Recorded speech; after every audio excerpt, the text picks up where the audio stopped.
Commander Zeph-9 stared at the blue planet growing larger on the main screen. His gray fingers moved across the control panel with quick, exact motions. The fuel gauge showed red warning lights. Empty. Almost empty. "Status report," he said in his flat voice. All Corvani spoke this way. No emotion, no feeling, just facts. "Fuel cells at 8%, Commander," replied his second officer, Crix 14. She stood perfectly straight, hands behind her back. "We need to land now or we will drift in space." Zeph-9 nodded once. The space pirates had damaged their ship badly. 3 days of running and hiding had used up almost all their fuel. Now they needed help from this small blue world. "What do we know about this planet?" he asked. Science Officer Vex 7 read from his tablet. "Planet designation, Earth. 1 dominant species, humans. Technology level, primitive. No space travel, no energy weapons, safe for contact." "Good. We land. Take fuel, repair the ship, and leave. Simple." The ship shook as they entered Earth's atmosphere. Through the screen, Zeph-9 saw green forests and blue water. Strange. Most planets the Corvani visited were gray or brown. This one had many colors. "Find a landing spot away from the humans," Zeph-9 ordered. "We do not want problems." Navigator Quinn 22 pointed to a large green area on the scanner. "There, Commander, big forest. No cities nearby, just trees and mountains. Take us down." The ship landed with a soft thud in a clearing surrounded by tall trees. Zeph-9 looked out the window. Sunlight came through green leaves. He had never seen anything like it. On his homeworld, everything was metal and glass. Here, everything seemed alive and moving. "Begin fuel extraction," he told his crew. "Scan for the nearest water source. We need hydrogen." Engineer Next 12 checked the outside readings. "Commander, there is a human coming this way." Zeph-9 felt something strange in his chest. Fear? No, that was impossible. The Corvani had removed fear from their genetics long ago. Still, meeting aliens was not in their plan. "Just one human?" he asked. "Yes, Commander. Male, moving slowly. No weapons." Through the window, Zeph-9 saw a tall man walking toward their ship. The human wore brown clothes and a wide hat. He walked like he was not afraid. Strange. Most species ran away when they saw alien ships. "Should we hide?" asked Crix 14. "Too late. He has already seen us." Zeph-9 made a decision. "Open the door. I will speak to him." The ship's door opened with a soft hiss. Zeph-9 stepped outside. The air smelled different here. Fresh, clean. Not like the recycled air on his ship. The human stopped about 10 feet away. He took off his hat and smiled. Zeph-9 had read about human facial expressions, but he had never seen a real smile before. It made the human's eyes bright and friendly. "Well, hello there," the human said. His voice was warm and calm. "Name's Jake Murphy. I'm a park ranger around these parts. Don't get many visitors way out here, especially ones with such interesting transportation." Zeph-9 did not know what to say. The human was not running or screaming. He was making conversation like this happened every day. "I am Commander Zeph-9 of the Corvani vessel Silent Echo," he finally said. "We have made an emergency landing for repairs." Jake nodded like this made perfect sense. "Emergency, huh? That's tough luck. Anything I can help with?" "Help?" The word confused Zeph-9. Why would this stranger offer help? What did he want in return? "We require only fuel and time for repairs," Zeph-9 said carefully. "We will not harm your planet or your species." Jake laughed. It was a warm sound. "Harm us? Buddy, you look like you're the ones who need help, not us. Your ship's got some nasty scorch marks on it. Run into trouble?" Zeph-9 found himself answering. "Space pirates. They damaged our fuel systems." "Pirates? Well, I'll be damned." Jake put his hat back on. "Look, I've got a friend coming up the trail. She's a scientist, real smart lady. Name's Dr. Lisa Chen. She'll want to meet you folks." Before Zeph-9 could respond, he heard footsteps. Another human appeared through the trees. This one was smaller, with dark hair and kind eyes. She carried a large bag and moved with quick, confident steps. "Jake, I got your radio message about—" She stopped when she saw Zeph-9. Her eyes went wide. "Oh my! Lisa, meet Commander Zeph-9, Jake said, like he introduced aliens every day. He and his crew are having some ship trouble. Doctor. Chen stared for a moment, then broke into a huge smile. This is incredible. First contact. This is the most amazing day in human history. She dropped her bag and stepped forward. Commander, this is such an honor. Are you hurt? Do you need medical attention? Zeph 9 stepped back. These humans were acting very strange. Where was the fear? Where was the suspicion? Why were they not demanding explanations or threatening him? We require no medical aid, he said. Only fuel. Of course, Dr. Chen said. She opened her bag. I brought coffee and sandwiches. I thought you might be hungry. I didn't know what aliens eat, so I brought a variety. She held out a cup of steaming brown liquid and a wrapped package. The smell was unlike anything Zeph 9 had ever encountered. Sweet and rich and warm. You brought us food? He asked. Well, sure, Dr. Chen said. You're travelers in need. That's what we do for travelers.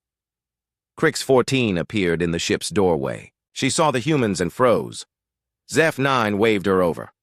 This is Sub-Commander Crix 14, he said. Jake touched his hat brim. Ma'am, Dr. Chen offered Crix 14 coffee and food, too. Please, you must be tired after your journey. Crix 14 looked at Zeph 9. He nodded slowly. She took the cup with careful hands. The warm liquid touched her lips, and her eyes went wide. She had never tasted anything like it. The Corvani diet was efficient, but bland. This drink had flavor and warmth and something else. Something that made her feel good. What is this substance? She asked. Coffee, Dr. Chen said with a laugh. With a little sugar and cream. Do you like it? Crix 14 took another sip. A strange feeling spread through her body. Pleasant. Warm. Happy. These were not words the Corvani used, but she could not think of any others. It is acceptable, she said, though she held the cup close to her chest like it was precious. Jake looked at their ship. So what kind of fuel do you need? We might be able to help. Hydrogen, Zeph 9 said. We extract it from water. Water? Jake grinned. Friend, you landed in the right place. There's a lake about half a mile through those trees, all the fresh water you could want. Dr. Chen unwrapped one of the food packages. Try this, she said to Zeph 9. It's a peanut butter and jelly sandwich. Very human. Zeph 9 looked at the strange object. 2 pieces of soft bread with purple and brown substances between them. It looked nothing like Corvani nutrition tablets. Go. On, Dr. Chen said gently. It won't hurt you. Zeph 9 took a small bite. Flavor exploded in his mouth. Sweet, salty, smooth, and rich, all at once. He had never experienced anything like it. For a moment, just a moment, he forgot about efficiency and logic and duty. He just enjoyed the taste. Good? Jake asked, smiling at Zeph 9's expression. It is. Zeph 9 searched for words. Unexpected, Dr. Chen clapped her hands together. This is so exciting. Wait until I tell everyone. Real aliens, right here in Montana. No, Zeph 9 said quickly. You must not tell others. We wish to remain hidden while we repair our ship. Oh, Dr. Chen said, looking disappointed. Then she brightened. Well, at least let us help with the repairs. I'm not much of an engineer, but Jake here can fix anything. That's right, Jake said. Been fixing things all my life. Might not understand alien technology, but mechanical problems are mechanical problems. Zeph 9 stared at these strange humans. They offered help without asking for payment. They shared food with strangers. They showed no fear of the unknown.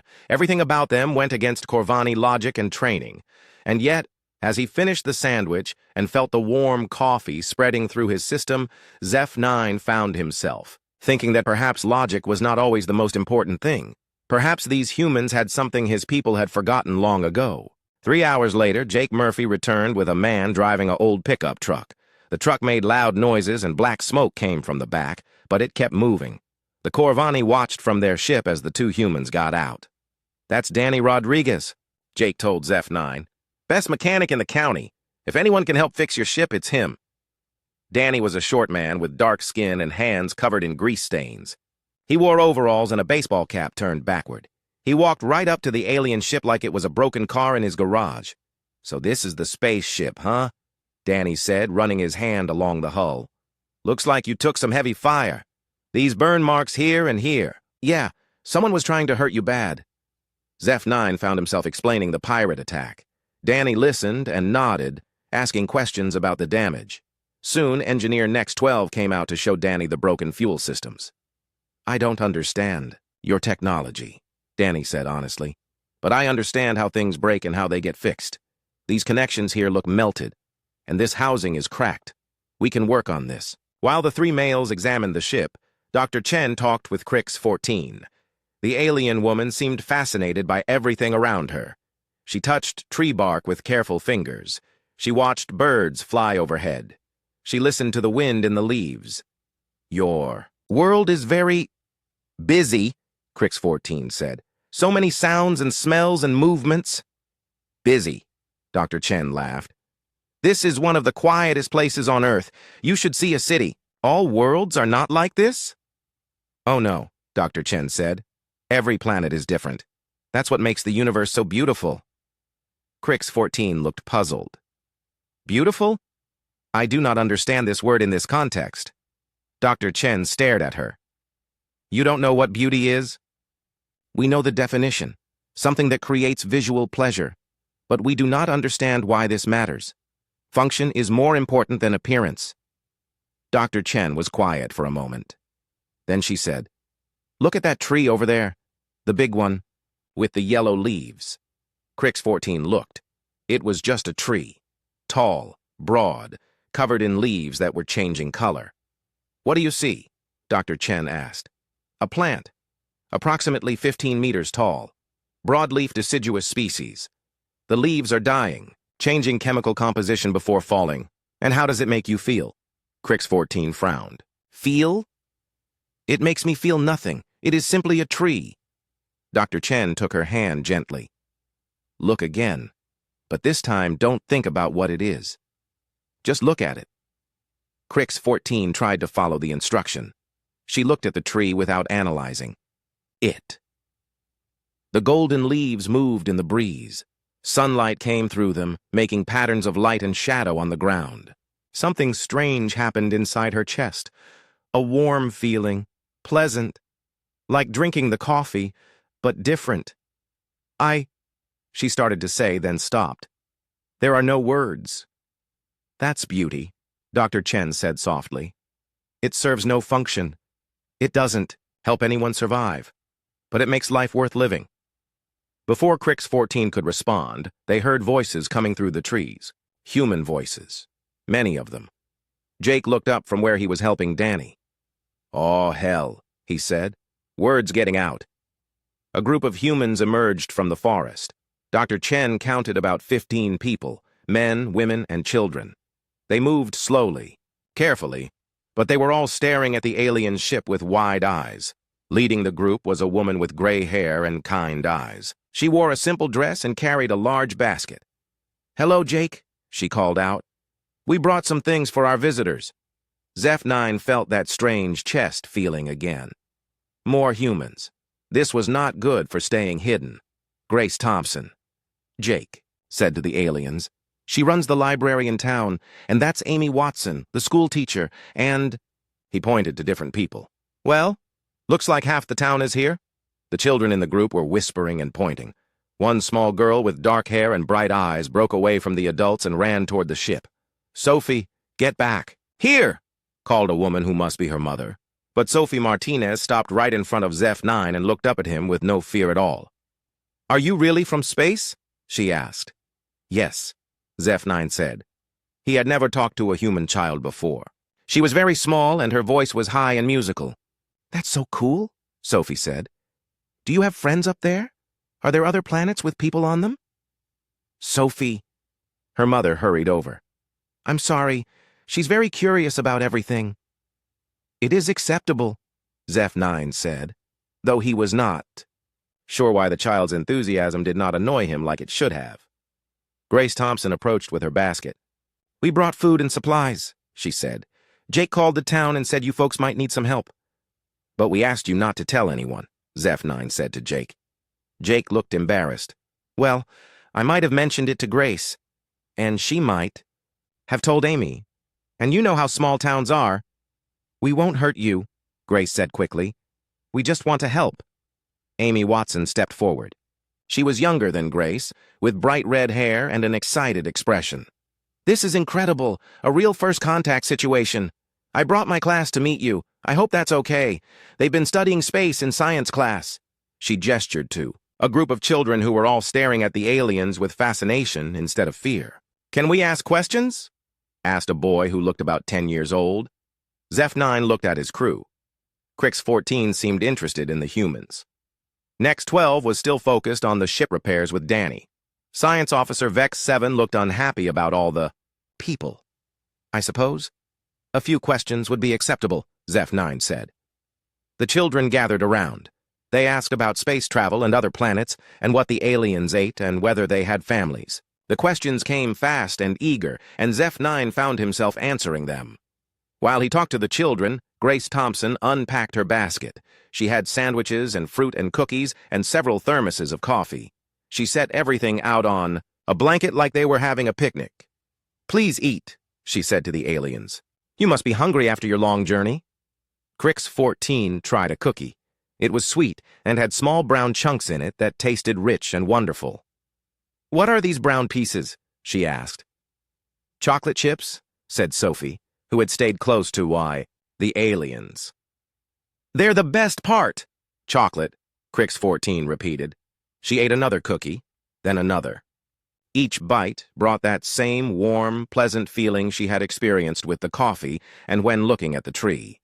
Meanwhile, Amy Watson was showing pictures to Navigator Quinn-22. They were drawings made by her students. Colorful pictures of spaceships and aliens and planets with rings around them. "The children made these after Jake told us about you," Amy explained. "They wanted to give them to you as welcome gifts." "Gifts?" Quinn-22 looked confused. "What do you want in exchange?" "Nothing," said a girl with blonde hair. "They're presents, because we're happy to meet you." Quinn-22 had never received a gift before. The Corvani did not give things without expecting payment. But this small human was holding out a picture she had made with her own hands, asking for nothing in return. He took the drawing carefully. It showed a silver spaceship, his ship, surrounded by green trees and blue sky. At the bottom, in large letters, it said, "Welcome to Earth." Something happened inside Quinn-22's chest, a tight feeling that was not unpleasant. He stared at the picture. "For a long time, Thank you," he said quietly. "You're welcome," the girl said and ran back to her friends. As the afternoon went on, more humans arrived. Someone brought a guitar, someone else brought a frisbee, which the children threw back and forth while the aliens watched in confusion.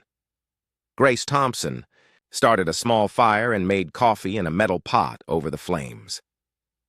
The strangest moment came when Pete Johnson, a man with long hair and clothes that had seen better days, sat down on a log and started playing his guitar. Music filled the clearing. Simple chords and a gentle melody. The Corvani had never heard music before. They had eliminated it from their society as inefficient and unnecessary, but now, hearing the guitar strings vibrate and create patterns of sound, something awakened in their minds. Next 12 stopped working on the ship repairs and came over to listen. Quinn-22 sat down on the ground, still holding his drawing. Even Vex-7, who had been complaining about the humans all day, found himself paying attention to the sounds. Pete played several songs. Some were happy and made the children dance. Some were sad and made the adults quiet and thoughtful. The aliens sat perfectly still, processing these new sensations. When Pete finally stopped playing, little Sophie clapped her hands. "Play more," she said. "Maybe later, kiddo," Pete said, setting down his guitar. "What do you folks think?" he asked the aliens. "Ever heard music before?" "No," Zeph-9 said. "It is strange. The sounds create patterns that affect brain function in unexpected ways." Pete laughed. "That's one way to put it, I guess." As the sun started to set, the humans began packing up their things. But before they left, Sophie Martinez ran up to Crix-14. "I made this for you," she said, holding out a piece of paper. It was a drawing of Crix-14, or at least what an 8-year-old thought she looked like. The alien woman in the picture had a big smile and was holding a cookie. At the top, in crayon, it said, "My new friend Crix." Crix 14 stared at the drawing. The child had given her a name, a human name, and she had called her a friend. "Thank you, Sophie," Crix 14 said softly. After the humans left, the aliens sat around their ship in the growing darkness. They were supposed to complete repairs and leave as quickly as possible, but they found themselves talking about the day instead. The children were interesting, Quinn 22 said, looking at his welcome drawing. Inefficient, Vex 7 said firmly. All of it, the gifts, the music, the social interaction, none of it serves any practical purpose. Perhaps, Zeph 9 said slowly. But it was not unpleasant. Crix 14 said nothing. She was looking at Sophie's drawing and thinking about chocolate and trees and the way music made her feel things she had no names for. For the first time in her life, she wondered if efficiency was really the most important thing in the universe. The next morning brought problems. Science Officer Vex 7 stood in the ship's communication room, staring at a message. On his screen, his gray fingers moved quickly over the controls as he read the transmission from the Corvani High Command. "Status report required," the message said. "Silent Echo is overdue for check-in. Respond immediately with location and mission status." Vex 7 looked around to make sure he was alone. Then he began typing his response. "Mission compromised," he wrote. "Crew showing signs of contamination from primitive species contact. Request immediate extraction and crew replacement." He sent the message before he could change his mind. The Corvani way was efficiency and logic. What was happening to his crewmates was dangerous. They were acting like the emotional, irrational humans instead of proper Corvani. Outside the ship, the contamination was getting worse. Crix 14 sat by the lake with Dr. Lisa Chen, watching the sun rise over the water. The colors in the sky changed, from dark purple to pink to orange to blue. Crix 14 had never paid attention to such things before, but now she could not look away. "It is beautiful," she said quietly. The word still felt strange in her mouth, but it was the right word. "Yes, it is," Dr. Chen agreed. "Do you have sunrises on your world?" "Of course. Our planet rotates, so there are periods of light and darkness, but we do not watch them." "Why not?" Crix 14 thought about this. "There is no purpose. Watching the sunrise does not help with work or survival. It is inefficient." Dr. Chen was quiet for a moment. "Can I ask you something? Do your people ever do things just because they enjoy them?" "Enjoy?" Crix 14 knew the word, but not the feeling. "We do not understand this concept." "What about happiness? Joy? Love?" "These are chemical reactions in the brain that interfere with logical thinking. Our scientists removed them from our genetics many generations ago." Dr. Chen stared at her in shock. "You removed happiness from your species?" "It made us more efficient. We do not waste time on unnecessary emotions. But—" Dr. Chen struggled for words. "What's the point of being efficient if you can never be happy?" Crix 14 did not have an answer for that question. Meanwhile, at the ship, Navigator Quinn 22 was having his own strange experience. Grace Thompson had brought him a book of poetry. She sat beside him on a fallen log, reading verses about love, and loss, and wonder, and hope. "Listen to this one," Grace said, and read, "Two roads diverged in a yellow wood, and sorry I could not travel both, and be one traveler. Long I stood, and looked down one as far as I could." The words created images in Quinn 22's mind. He could see the forest path, could imagine the choice between two directions. Something stirred inside his chest. A longing for something he could not name. "What does it mean?" he asked. "It's about choices," Grace explained. "About how the paths we choose change who we become." Quinn 22 thought about the path that brought him here. Military service, following orders, never questioning or wondering or choosing for himself. Was there another path he could have taken? Inside the ship, engineer Next 12 was supposed to be working on repairs. Instead, she found herself staring at a piece of metal she had bent into a curved shape. It served no function. It was not part of the ship. She had made it because she liked the way it looked. Her hands moved without conscious thought, bending the metal further. Soon it looked like one of the birds she had watched yesterday, a metal bird that would never fly but somehow captured the essence of flight. She set it on her workbench and stared at it. She had created something, not for efficiency or function, but because something inside her wanted it to exist. "What are you doing?" Next 12 spun around. Vex 7 stood in the doorway, his face cold with disapproval. The repairs are nearly complete," she said quickly, trying to hide the metal bird. "That is not what I asked." Vex 7 stepped closer and saw the sculpture. "What is this object?" I do not know." "You do not know what you created?" "It serves no purpose," Next 12 admitted. "I made it because I wanted to." Vex 7's expression grew darker. "Wanted to? We do not act on wants. We act on needs and logic and duty." He picked up the metal bird and crushed it in his fist. The delicate curves crumpled into a shapeless lump. Next 12 felt something she had never experienced before. Pain. Not physical pain, but something deeper. The destruction of her creation hurt in a way she could not explain. "You will focus on your duties," Vex 7 said, "and you will stop this irrational behavior immediately." He left, taking the crushed metal with him. Next 12 stared at her empty workbench and felt tears forming in her eyes. Another new experience, another sign that she was changing in ways that frightened and excited her. Later that day, Jake Murphy brought a surprise. He arrived with a truck full of people and equipment. "Town meeting," he announced. "We decided to help you folks get back on your feet properly." What followed was unlike anything the Corvani had ever seen.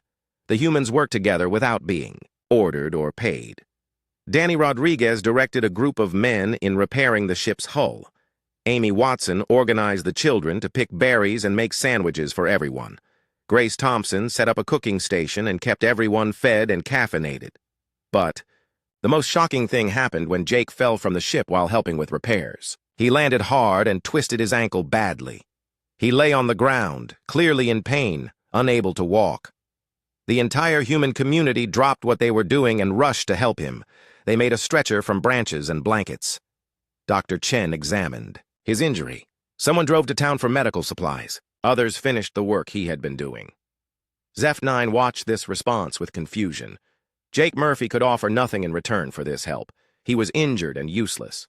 By Corvani logic, the efficient thing would be to leave him and continue with the important work. Instead, these humans sacrificed their time and energy to help one person who could not help them back. "Why?" Zeph 9 asked Dr. Chen as she bandaged Jake's ankle. "Why what? Why help him? He cannot work. He cannot pay you. There is no logical benefit to your actions." Dr. Chen looked at him like he had asked why water was wet. "He's our friend." "You help friends, even when they cannot help you?" "Especially then." That evening, as Jake rested by the fire with his bandaged ankle, the humans did something even stranger. Pete Johnson brought out his guitar again, but this time others joined in. Someone had a harmonica. Amy Watson sang in a clear, sweet voice. The children clapped and danced. The aliens sat at the edge of the circle, watching. The music was different, tonight. Sadder in some places, happier in others.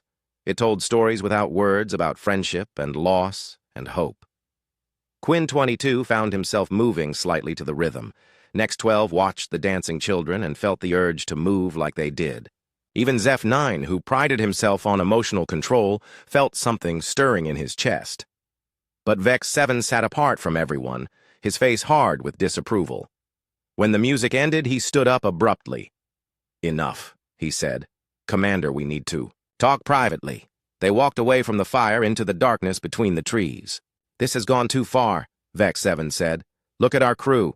They are not behaving like Corvani anymore. They watch sunrises. They listen to primitive noisemaking. They create useless objects. This is exactly the kind of behavior our ancestors eliminated from our species."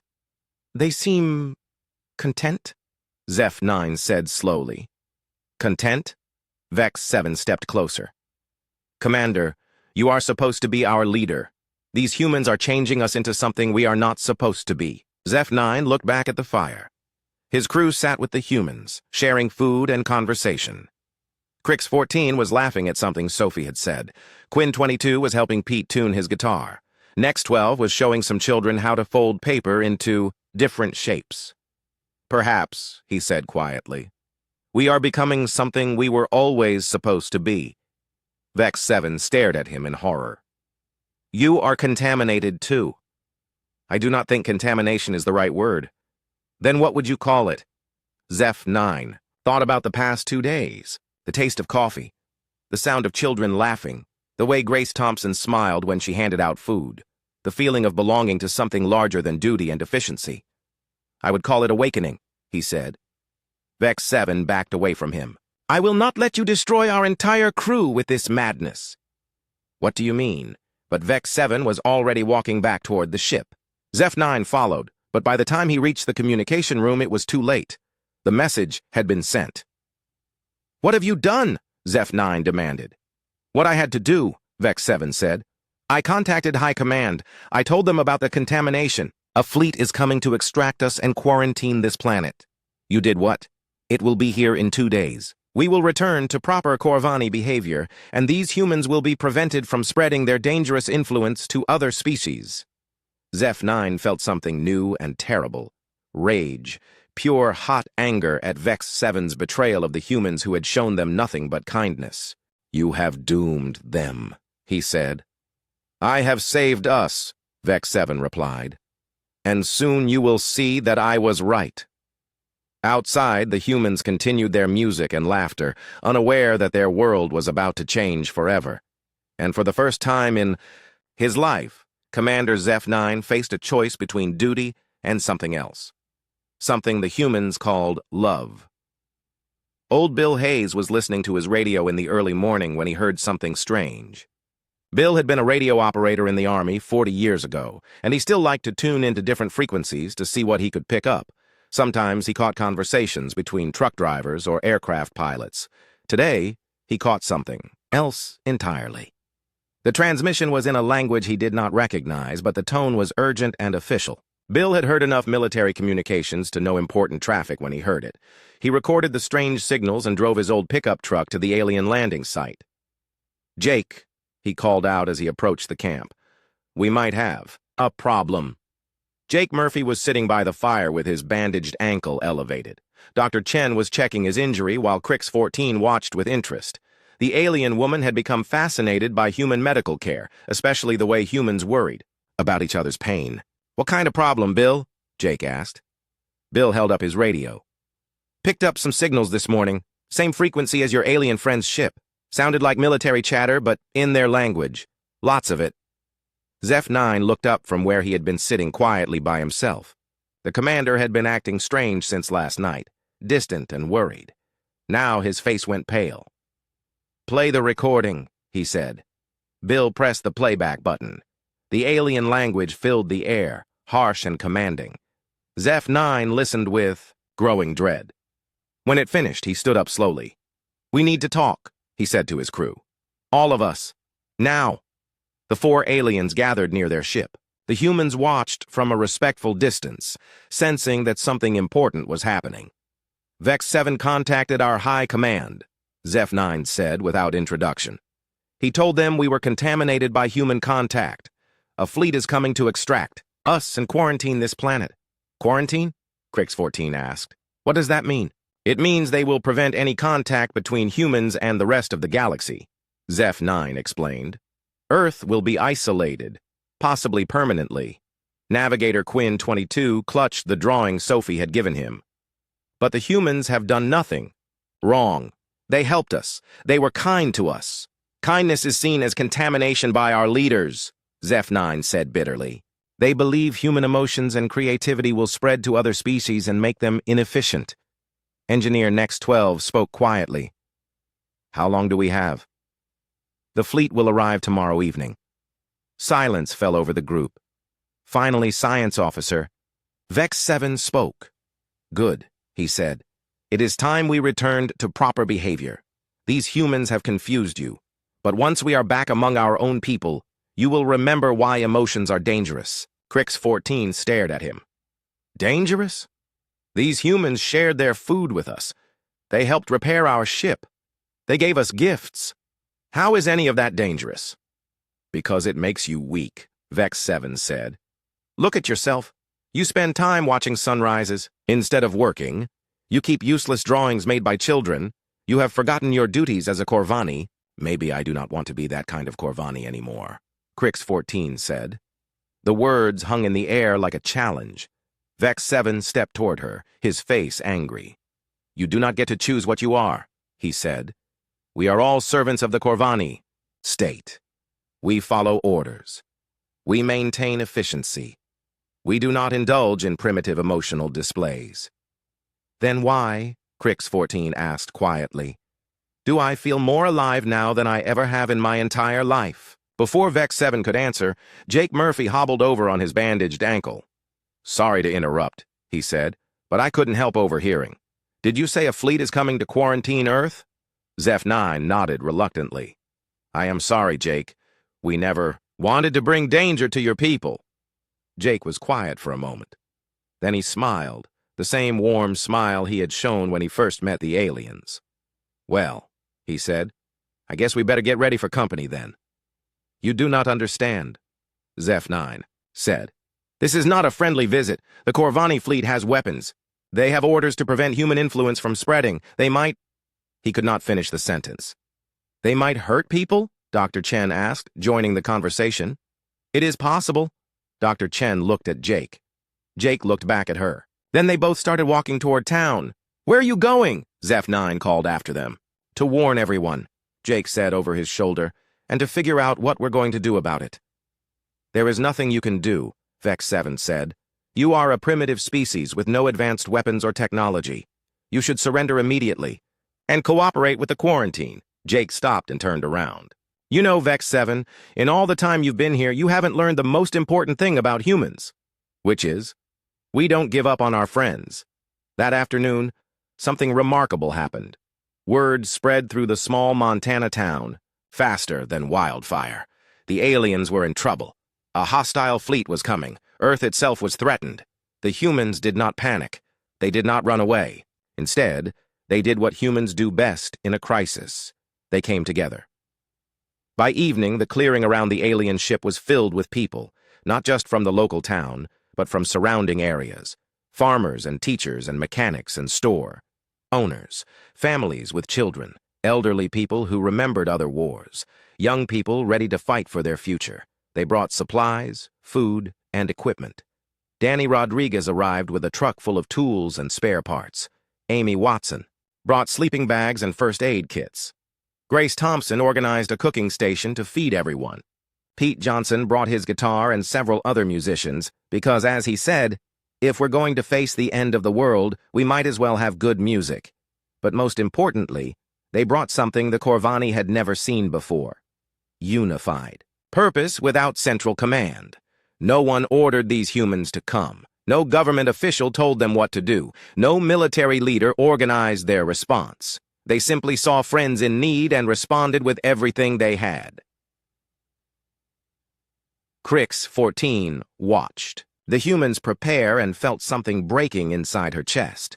These people were risking their lives for aliens. They had known for 3 days. They were willing to face an advanced space fleet to protect friends who had brought danger to their world. I do not understand, she said to Dr. Chen. Why are you doing this? We are not your responsibility. Doctor. Chen looked around at the organized chaos of preparation. Children helped their parents set up tents. Teenagers carried supplies. Elderly people shared stories and advice with the younger ones. You know what I see when I look at you and your crew? Dr. Chen asked. No. What? I see what we used to be. Before we learned to laugh and cry and create art and help each other, just because it feels right, your people removed all the things that make life worth living. But you gained efficiency. You gained logic. And lost your souls, Dr. Chen said softly. You came here empty, and we filled you up. That's what humans do. We share what we have, even when it's dangerous. That night, as the humans continued their preparations, the aliens faced their own crisis. Vex 7 demanded they signal the incoming fleet with their exact location. Zeph 9 refused. The crew had to choose sides. Engineer Next 12 stood with Zeph 9. "The humans have shown us something our people forgot," she said. "They have shown us what we could be." Navigator Quinn 22 joined them.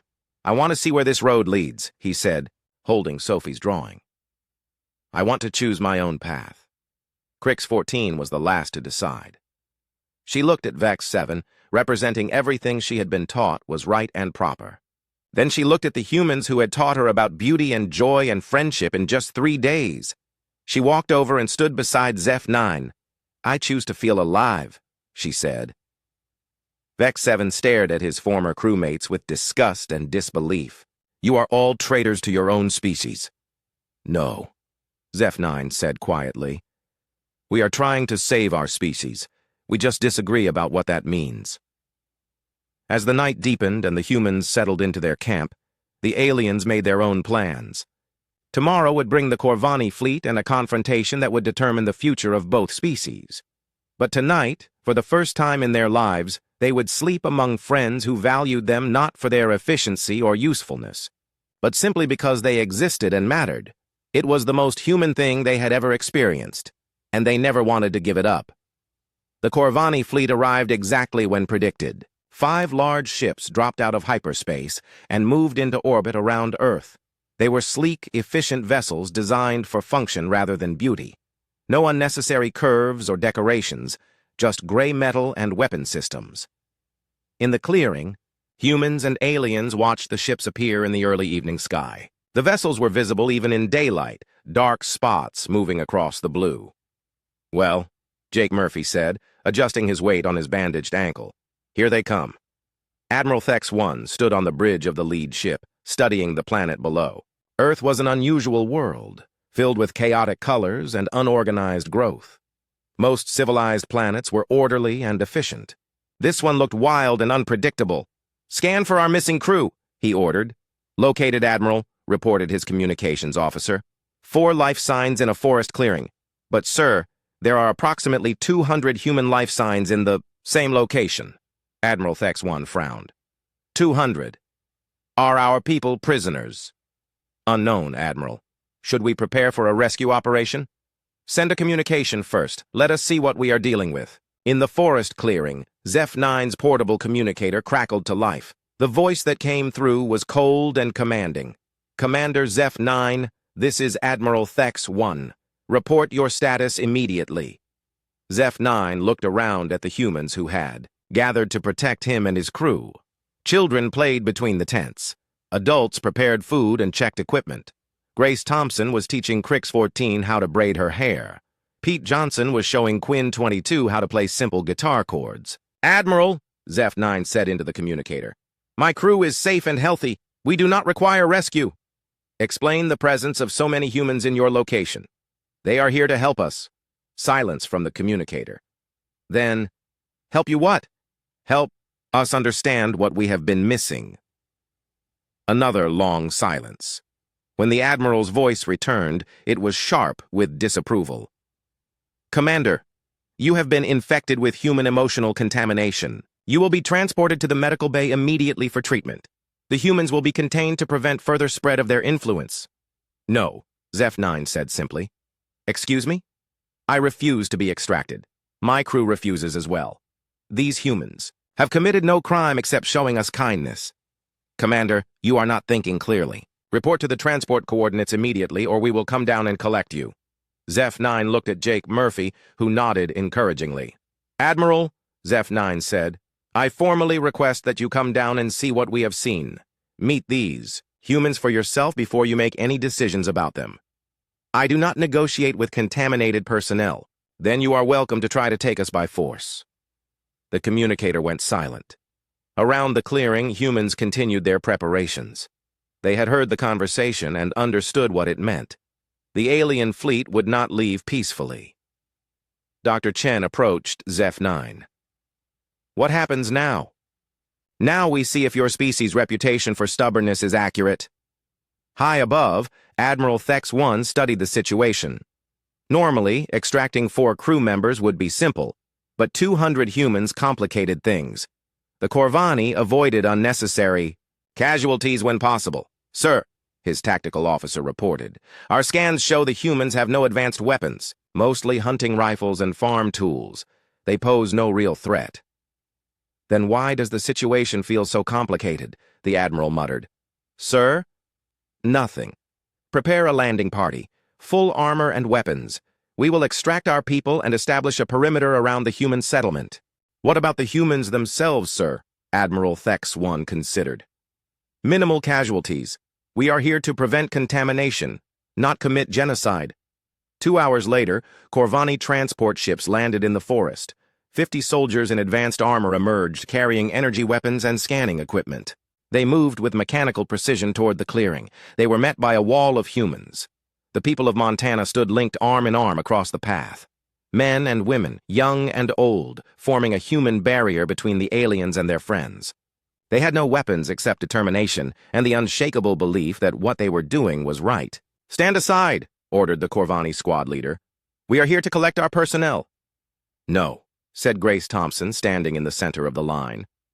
The elderly librarian looked small beside the armored soldiers, but her voice was steady and strong. You will not take our friends. These are not your friends. They are Corvani citizens under military command. They can speak for themselves, said Jake Murphy, hobbling up on his injured ankle to stand beside Grace. Behind the human wall, the 4 Corvani crew members emerged from their camp. They walked slowly through the crowd of humans who parted to let them pass, but stayed ready to close ranks again. Zeph 9 stopped in front of the squad leader. Soldier, he said, I am Commander Zeph 9. I choose to remain with these humans. Sir, you are not thinking clearly. The contamination has affected your judgment. My judgment has never been clearer. Crix 14 stepped up beside her commander. I also choose to stay. Then Quinn 22. I choose to stay. Finally, Engineer Nex 12. I choose to stay. The squad leader looked confused. This was not in any manual or training protocol. Sir, he said into his communicator, the crew refuses extraction. The humans appear to be protecting them, requesting orders. Admiral Thex 1's voice crackled through the comm system. Use minimum force to secure our personnel. Contain the humans if necessary. The soldiers raised their weapons. The humans did not move. Parents pulled their children behind them but stayed in formation. Teenagers stood beside their grandparents. Nobody ran. Last warning, the squad leader announced. Stand aside or face the consequences. No, said Amy Watson, the school teacher. You want our friends, you go through us. The squad leader hesitated. He had trained for combat against armed enemies, not peaceful civilians protecting aliens who did not want to be rescued. That was when 8-year-old Sophie Martinez did something that changed everything. She slipped away from her mother and ran toward the Corvani soldiers.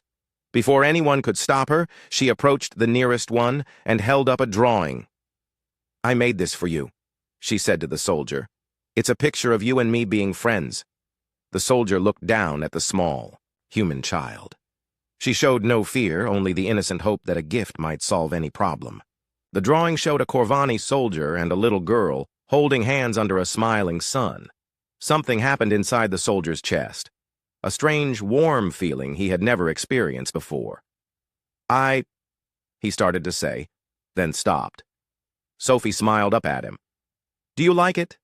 I used my best crayons. The soldier knelt down to her level, his weapon lowered unconsciously. It is very nice, he said quietly.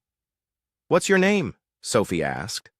I am Soldier Kex 19. That's a funny name. Can I call you Kex? I suppose that would be acceptable. Around them. The other soldiers watched in confusion as their squad mate talked with a human child. This was not how extraction missions were supposed to go. Up in orbit, Admiral Thex 1 received confused reports from his ground team. Sir, the situation has become complicated. How complicated? The humans are not resisting with violence. They are being nice to us. Nice? They offered us food, sir, and the children are giving us drawings. Admiral Thex 1 rubbed his forehead. This was not making any sense. Are our people cooperating with extraction? No, sir. They refuse to leave. And, sir, some of our own soldiers are starting to act strangely. Strangely how? They are talking with the humans instead of following orders. Soldier Kex 19 is currently learning how to braid hair from an elderly human female. Admiral Thex 1 stared at his communications panel. Learning to braid hair? Yes, sir. And Soldier Pix 4 is helping human children fly a colorful fabric object on a string. He is what? Flying a kite, sir. The humans call it playing. Admiral Thex 1 had commanded military operations across the galaxy for 40 years. He had never encountered anything like this. I am coming down personally, he announced. An hour later, the Admiral's shuttle landed in the clearing. He emerged wearing full ceremonial armor and carrying a sidearm. He was prepared for negotiations, combat, or prisoner extraction. He was not prepared for Grace Thompson to offer him coffee and homemade cookies. You must be the Admiral, she said warmly. Please sit down. You look tired after that long trip. From space? Admiral Thex 1 stared at the elderly human woman. She was treating him like a welcome guest instead of an invading commander. I am here to retrieve my personnel and implement planetary quarantine, he said formally. Of course, dear, Grace said, pressing a warm cup into his hands. But first, try the coffee. It's fresh. Before he could refuse, the Admiral found himself holding a ceramic mug filled with aromatic brown liquid. The smell was unlike anything on his home world. Rich and complex and somehow comforting. Around him, he saw his soldiers sitting with human children, playing games, learning songs. Soldier Kex 19 was showing Sophie how his armor worked while she taught him to draw flowers. What is happening? Here? He asked Grace. We're making friends, she said simply. Would you like me to show you how?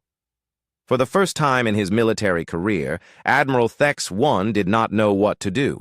His training had prepared him for many things, but not for an enemy who attacked with kindness and defended with love. He took a sip of the coffee.